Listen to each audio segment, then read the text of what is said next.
Jeff, what do you see about the front court that West Virginia brings and the challenges it's going to give to a lot of your new guys?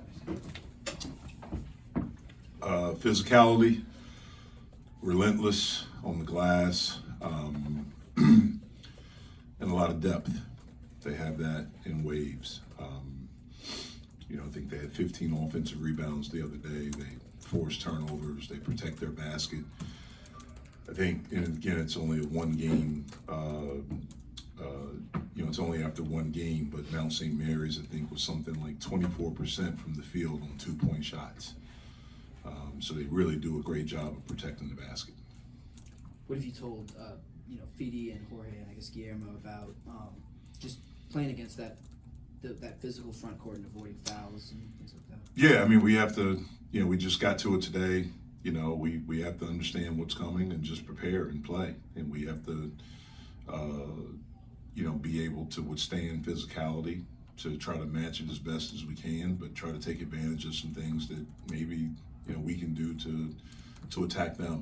But Fede and G, those guys will be ready. Again, Jorge's not a front court player. I mean, he's more of a guard for us, although he's tall. Federico and G are the two guys that really have to be prepared for that, and Blake. Jeff, this time last year, and I know there's a lot of guys that aren't here from that game, but what do you take from last year's game? That was your first road game since the pandemic, but there was some feistiness, there was some of the rivalry that was definitely there. What are you telling your guys leading into this game to look for? I think we have one guy that played in the game last year, Nate, that's able to play this year. Jamarius was hurt last year. John and Will, are hurt right now, and so the rest of our team is new. We just talked about what we have to do. I'm not trying to get into them about the rivalry or the history of it or anything like that. We're talking about just the things that we have to do to control what we can control and to be as prepared as we possibly can be. That's it. On Monday, you brought up looking at John on Tuesday and seeing where he was at in regards to his injury. Where do you feel he stands right now today? John has been cleared to do non-contact stuff, and so we were doing some individual workouts with him. He was able to participate in shooting in practice today and in some 5-on-0 stuff. We'll continue to monitor that to see if there's any swelling or soreness. That'll most likely be his schedule for the rest of the week, and then see what happens after that. You had a nice victory the other night. How encouraged were you that you guys were able to come together with all these new faces and play so well in your first game together? It felt good. I'm not surprised with just how things have gone this year. This group has been incredibly together since we finally got together at the end of August. It's been pretty interesting to see how quickly it happened. The personalities fit. Guys have been about the right stuff, about team, about caring about someone else, and so it's been fun to be around. Jeff, it's really early, but just your thoughts so far on how Nelly's fitting in and playing for you right now. He's done a really nice job for us every day in practice and 2 exhibition games in the game. He gives us a guy that is older, has experience, is a good player, has been a good college player. I thought he played well the other day, even though he didn't shoot the basketball well. I thought he had a great floor game. His presence out there helps us, gets us organized, calms us, gives us confidence. And he's just really fun to be around every day. Had you heard about him before the transfer portal, before he entered his name? Yeah, I heard about him. I mean, I just around here, I'm a fan of college basketball. I think he was on that team. We played Colgate a few years ago, and he may have been that may have been after his transfer year, after he set out. I can't remember if he played or not. I think he did play. Remember, DJ Burns was their best player, but I think he was on that team. I had heard about him, and so knew he was a good player. So I had heard about him. He was a pretty good high school player right down the road here. Yeah. With our high school. So, Yeah. Jeff, what's the advantage of having him and Jamarius? How big of Well, it's big for us. Again, we have experience. We have guys that are older, guys that understand college basketball, guys that have been in big games. You know, both of those guys have been in NCAA tournament games. You know, they've been in games like where they really, really matter, whether it's a rivalry or, you know, to win a conference championship. With Nelly, it didn't matter what they did in the regular season. It came down to those 3 days in the conference tournament, which is a different type of stress.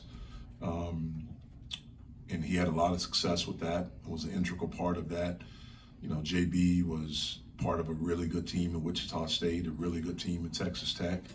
I'm happy, knock on wood, that he's finally completely healthy. He was never really healthy all last year.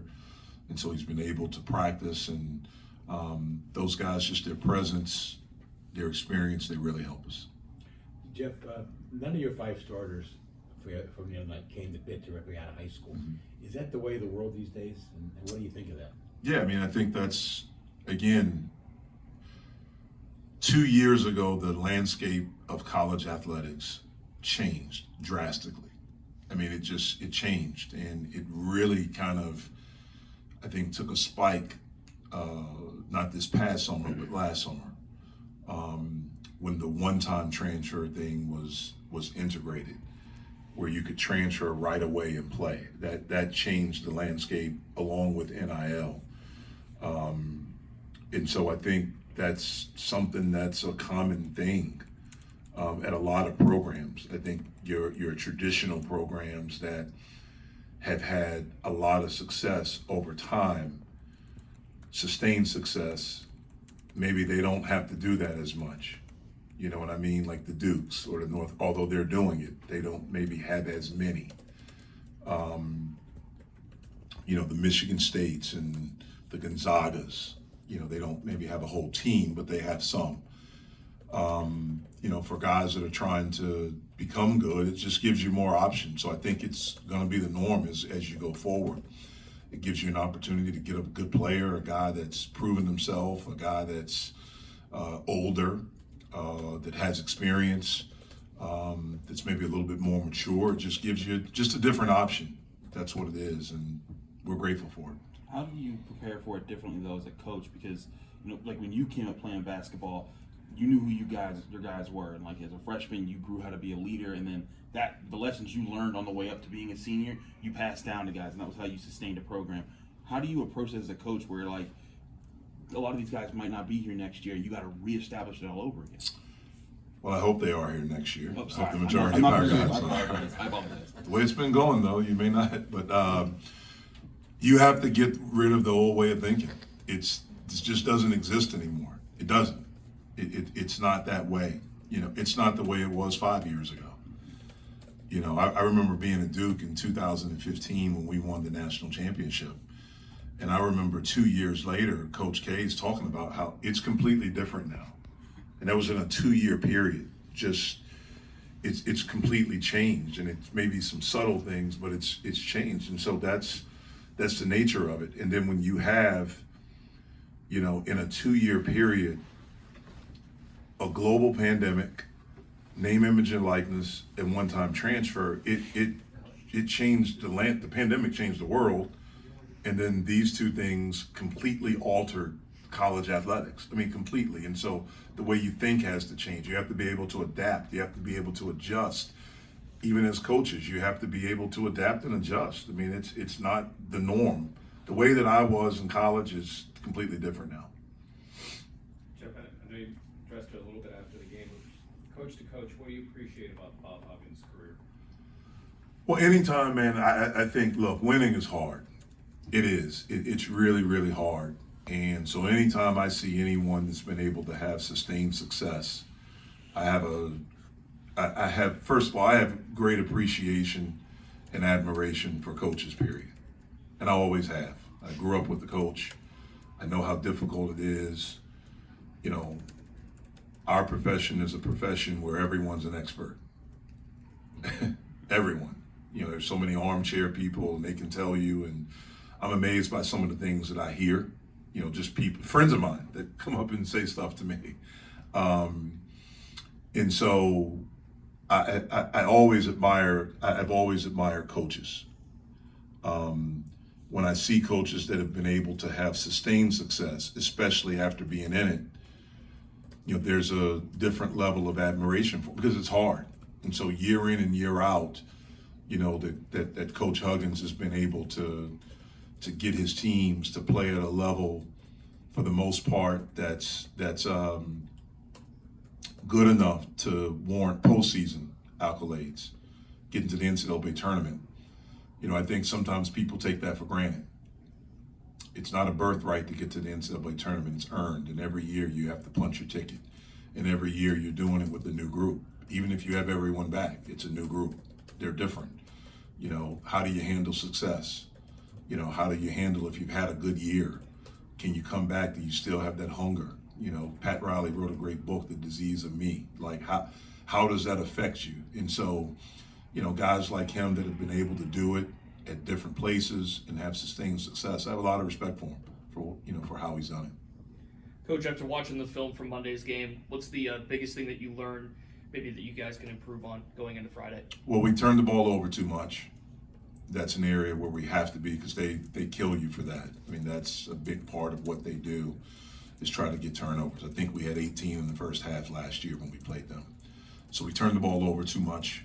And then we have to make shots. Again, like I mentioned to you guys, we did not shoot the ball well. I think we'll shoot it better. I hope that we'll shoot it better. But those are the two areas that we have to improve on.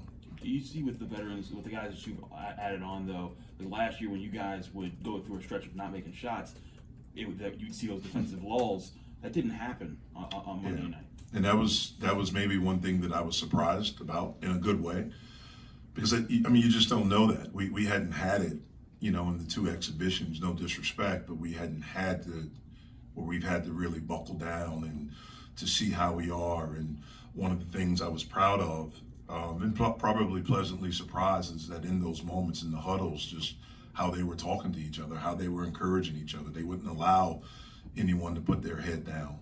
So it was a pretty cool thing to see. Given the extra depth in the backcourt that you added this offseason, is Jamarius playing in a different role than he was last year? I think everyone is. I mean, it's our stuff is different. I mean, the very first thing is that he's healthy. He's been able to practice.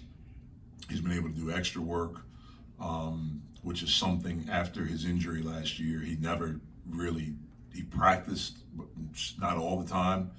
But he really wasn't able to do anything extra. We had to really monitor.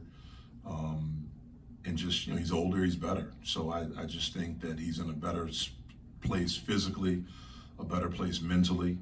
I think he's a better leader, because we have a group that really listens and respects him as a leader. And so I just think he and everyone's in a better place. You talked about his leadership a bit there, but when you said guys are coming into the huddles, rallying the guys together, who's been the main leaders, or is it everyone that's speaking up in those huddles? It's actually everyone.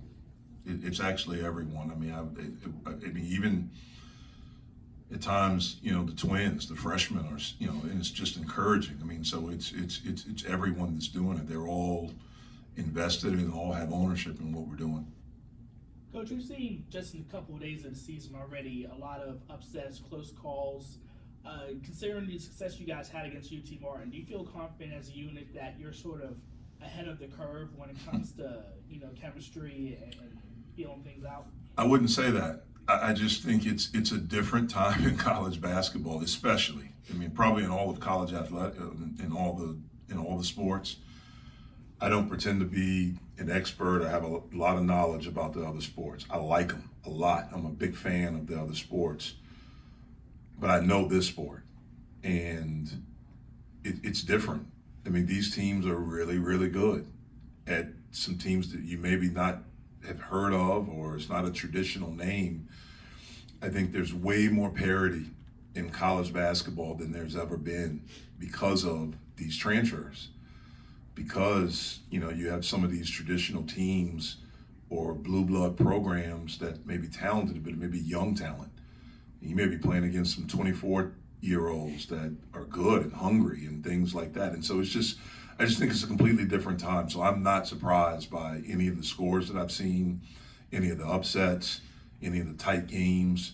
I think you're going to see that early in the season. Jeff, I know that you spend a lot of time, the players spend a lot of time, not saying that you guys don't when you're working, but when you have off hours, or when do you guys ever like sit down when you're not watching a film of like West Virginia, your next opponent? You guys ever just watch other basketball and just to casually like say, just go over observations just in free time? It's been interesting because our guys do it. Like they spend a lot of time in the locker room together, watching games, whether it's other college games, NBA games. I'll go down to the locker room to grab some food sometimes, and I'll see them in there just sitting around talking. Today in practice, I overheard a couple of them talking about, they had watched West Virginia versus Mount St. Mary's. I was a little bit surprised by that. I watch basketball all the time. Like if I'm not hanging out with my family, I'm fortunate they go to bed early. And I stay up watching, whether it's college, NBA, I watch it all. I love it. All right, we're gonna stop All right. Elliot here now. All right.